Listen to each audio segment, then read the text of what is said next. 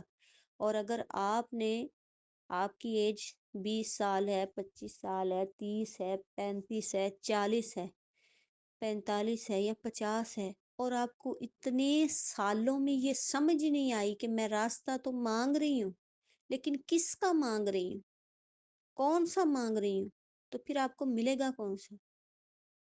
تھوڑی سی مثال دنیاوی دیکھیے۔ فرض کیا آپ شاپ پہ جاتی ہیں، کسی بھی دکان پہ آپ جا کے اس سے کہتی ہیں، وہ کہتے ہیں آپ نے کیا لینا ہے، تو آپ اس چیز کا نام بتا دیتے ہیں، تو وہ کہتے ہیں کہ بتاؤ، سمجھ نہیں آئی بھئی آپ۔ تو ہم کو یوز وغیرہ کرتے ہوتے ہیں نا، تو ہم اشارہ دے دیتے ہیں بھئی ہم یہ چیز اس طرح، تو وہ جو دینے والا ہوتا ہے نا، وہ تو عادی ہوتا ہے دینے کا، وہ فوراً نکال لائے گا آپ کی مراد یہ ہے، تو آپ کہیں گی ہاں جی ہاں جی میں نے یہی لینا تھا، البتہ میں نے ذرا نام ٹھیک نہیں بتایا، لیکن میں نے چیز یہی لینی تھی۔ تو اس سے آئیڈیا ہوگا۔ لیکن اگر آپ یا جا کے صرف نام بتا دیں اور آپ کو پتہ نہ ہو کہ میں نے کیا لینا ہے، وہ یوز کیا ہوتا ہے، مطلب اس سے ہوتا کیا ہے، وہ ساری دکان بھی آپ کے سامنے رکھ دے، تو آپ کو یہ پتہ نہیں چلنا کہ میں وہ کروں گی کیا۔ تو آپ 5 دفعہ جائیں رب کے سامنے، 7 دفعہ جائیں، جتنی دفعہ مرضی جائیں، اگر آپ نے ہاتھ باندھ کے اس التجا میں اپنے ذہن میں یہ سوچ نہیں رکھنی کہ میں نے انعام مانگا ہے اللہ سے، کہ اللہ جن لوگوں پر تو نے انعام کیا ہے ان کا راستہ دکھا، کون سے لوگ تھے، پتہ ہی نہیں کون سے لوگ تھے، تو پھر آپ کس طرح مانگیں گی؟ اگر آپ کو پتہ چل جائے گا اتنا پیارا راستہ، اتنا خوبصورت ترین اس کا مفہوم ہے، تو اس کے بعد پھر آپ کے اندر ایک حرص اور لالچ جو ہے وہ بڑھ جائے گا، اور آپ پھر توجہ سے مانگیں گی انشاءاللہ۔ آگے صراط الذین انعمت علیہم، یہ ہوگی کہ جن پر تو نے انعام کیا، غیر المغضوب، علاوہ اس پر جن پر تیرا غضب ہوا۔ غضب کن پر ہوا؟ اللہ پاک کا غضب کن پر ہوا؟ اللہ کا جو غضب ہے وہ یہودیوں پر ہوا۔ یہودیوں پر کیوں ہوا؟ کیونکہ یہودیوں کے ہاں علم تو نہیں ہے، لیکن ان کے پاس عمل ہے، اور جو نصارہ ہیں ان کے ہاں عمل نہیں ہے لیکن علم ہے، اس لیے یہودیوں پر غضب ہوا اور نصرانیوں کو گمراہی ملی۔ اس سے پتہ چلتا ہے قرآن پاک کی آیت نمبر سورۃ معاہدہ میں آیت نمبر 60 میں اللہ پاک نے ایک اور جگہ پہ ارشاد فرمایا ہے من لعنہ اللہ وغضب علیہ، کہ جو نصرانی ہیں وہ ضلالت میں بڑے ہوئے ہیں یہ جو، اور پھر فرمایا سورۃ معاہدہ میں آیت نمبر 77 میں قد ضلوا من قبل واضلوا کثیرا وضلوا عن سواء السبیل، یہ پہلے ہی بہت گمراہ ہیں اور سیدھی راہ سے گمراہ ہو چکے ہیں۔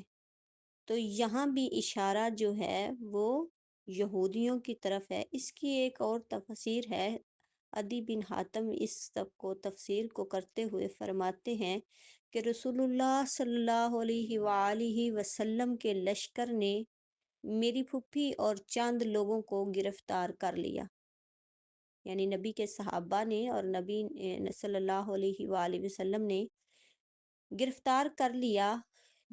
نبی صلی اللہ علیہ وسلم کی خدمت میں پیش کیا تو میری پھپھی نے یہ بات کہی کہ میری خبر گیری کرنے والا غائب ہے اور میں عمر رسیدہ بڑھیا ہوں جو کسی خدمت کے بھی لائق نہیں ہوں، آپ مجھ پر احسان کر دیں، مجھے رہائی دے دیں، اللہ تعالیٰ آپ پر بھی احسان کرے گا۔ نبی صلی اللہ علیہ وآلہ وسلم نے پوچھا کہ تیری خیر خبر لینے والا کون ہے؟ تو اس نے کہا میری جو خیر خبر لینے والا ہے وہ عدی بن حاتم ہے۔ آپ نے فرمایا وہی جو اللہ اور اس کے رسول سے بھاگتا پھرتا ہے۔ پھر آپ نے اسے آزاد کر دیا۔ جب لوٹ کر آپ آئے تو آپ کے ساتھ ایک شخص تھا، وہ نام کہتے ہیں کہ سیدنا علی رضی اللہ تعالی عنہ تھے۔ آپ نے فرمایا لو ان سے سواری مانگ لو۔ میری پھوپھی نے ان سے درخواست کی تو ان کو سواری مل گئی۔ وہ یہاں سے آزاد ہو کر، عدی بن حاتم کہتے ہیں، میرے پاس آئیں اور کہنے لگی نبی صلی اللہ علیہ وآلہ وسلم کی جو سخاوت ہے وہ تیرے باپ کی سخاوت سے بھی بڑھ کے ہے، یعنی تیرے باپ کی سخاوت اتنی نہیں ہے جتنی اللہ کے نبی کی ہے۔ آپ کے پاس جو آتا ہے وہ تو کبھی خالی نہیں لوٹا۔ یہ سن کر وہ عدی بن حاتم کہتے ہیں میں نبی صلی اللہ علیہ وآلہ وسلم کی خدمت میں حاضر ہوا، میں نے دیکھا کہ چھوٹے بچے اور بوڑھی عورتیں بھی آپ کے پاس جاتی ہیں اور آپ ان کے ساتھ بڑی بے تکلفی کے ساتھ بولتے چلتے ہیں۔ اس بات نے مجھے یہ بھی یقین دلا دیا کہ آپ کیسر و کسریٰ کی طرح بادشاہت اور روب اور وہ جو وجاہت ہے اس طرح آپ یہ طلب کرنے والے نہیں کہ لوگ میرے ارد گرد ہوں اور میری روب ہو، اور اس طرح آپ کا ایسے نہیں ہے۔ آپ نے مجھے دیکھ کر فرمایا عدی، لا الہ الا اللہ کہنے سے کیوں بھاگتے ہو؟ کیا اللہ اور اس کے سوا کوئی اور بھی معبود ہے؟ اللہ اکبر کہنے سے کیوں منہ موڑتے ہو؟ کیا اللہ عز و جل سے بڑھ کر بھی کوئی ہے؟ مجھ پر ان کلمات نے، آپ کی سادگی اور آپ کی بے تکلفی نے ایسا اثر کر دیا کہ میں فوراً یہ کلمے سن کے میں مسلمان ہو گیا۔ پھر اللہ کے نبی صلی اللہ علیہ وآلہ وسلم بڑا خوش ہوئے اور فرمانے لگے مغضوبی علیہم سے مراد یہودی ہیں اور لضالین سے مراد عیسائی ہیں۔ تو اس ساری حدیث کی تفسیر میں بات یہ تھی کہ مغضوب سے مراد یہودی ہیں اور لضالین سے مراد عیسائی ہیں۔ عدی بن حاتم والی یہ حدیث جو ہے وہ بہت فیمس ہے، لیکن اس کو شارٹ جو ہے وہ پیش بھی کیا جاتا ہے، بتایا بھی جاتا ہے، لیکن آج میں نے آپ کو اس کی ڈیٹیل بتائی ہے کہ جب عدی بن حاتم جو ہیں وہ مسلمان ہوئے تو اپنی پھوپھی کی رہائی کو دیکھ کر اور آپ صلی اللہ علیہ وآلہ وسلم کے اخلاق کو دیکھ کر اور ان کی بے تکلفی کو دیکھ کر تو انہوں نے کیا کیا؟ کلمہ پڑھا۔ یہاں پہ ایک اور بھی پوائنٹ ہے کہ ہمیں تھوڑا سا علم مل جائے، تھوڑا سا مال مل جائے یا تھوڑا سا کوئی عہدہ مل جائے یا ایسی سیٹ مل جائے تو ہم کیا کرتے ہیں کہ خود ایسا غرور اور تکبر ہمارے دماغوں کے اندر آ جاتا ہے کہ ہم دوسروں کو یہ سمجھتے ہی نہیں کہ اگلا بندہ کیا ہے۔ ہر بندے کی رسپیکٹ ہے، ہر بندے کے اندر جو ہے وہ اللہ پاک نے رکھی ہوئی ہے، آپ اس کو کیوں حقیر جان رہے؟ آپ کیا ہیں؟ ایک پل میں اللہ پاک اگر چاہے تو کیا سے کیا کر دیتا ہے۔ تو اس لیے یہ ذہن نہ بنایا کریں کہ کوئی اگر غریب آ جائے، کوئی لا علم آ جائے، کوئی ایسا بندہ، تو آپ اس کو حقیر جانیں یا اس کو کم وقت دے رہے ہیں یا اس کی طرف منہ نہیں کر رہے، اور کوئی دوسرا بندہ جس کی شان و شوکت اور یہ ٹھیک ہے آپ اس کو عزت دیں، لیکن کسی حقیر بندے کے ساتھ اس طرح کا رویہ نہ رکھیں کہ وہ یہ سمجھے کہ دین میں بھی ایسا ہے۔ تو جو کوئی ایسا کرتا ہے وہ خود اپنے اوپر یہ بات لیتا ہے، دین میں ایسی کوئی بات نہیں کہ آپ کسی کے ساتھ اس طرح کا سلوک کریں۔ تو اس بات سے ثابت ہوا کہ مغضوب سے مراد یہودی ہیں جن پر اللہ کا غصہ اترا، اور لضالین سے مراد عیسائی ہیں۔ تو ہم نماز میں کہتے ہیں صراط الذین، راستہ ان لوگوں کا، انعمت علیہم جن پر تیرا انعام ہوا، یعنی اللہ مجھے دکھا دے انبیاء کا راستہ، اللہ مجھے ہدایت دے کس راستے کی؟ جو صدیقین ہیں، جو شہداء ہیں، جو صالحین ہیں۔ بار بار بندہ 4 رکعتوں کے اندر، ہر رکعت کے اندر بندہ یہی التجا کرتا ہے، یہی دعا کرتا ہے، اللہ مجھے ان کا راستہ دکھا دے، اللہ مجھے نہ راستہ دکھانا مغضوب کا راستہ، جو جن پر تیرا غضب ہوا، جو جن پر تیرا غصہ اترا، ان کا راستہ نے دکھانا، ولضالین، اللہ مجھے گمراہ بھی نہ کرنا۔ اگر یہ سچے دل کے ساتھ اور دعا یہ نیت کے ساتھ، اخلاص کے ساتھ دل سے نکلتی ہے اور یہ سمجھ آتی ہے میں نے رب سے یہ مانگا، تو پھر اس کے بعد ہم کافی حد تک جو ہے وہ ہمارے گناہ جو ہیں وہ کنٹرول ہو جائیں گے۔ کیوں؟ بار بار ایک بندہ بار بار یہ کہہ رہا ہے۔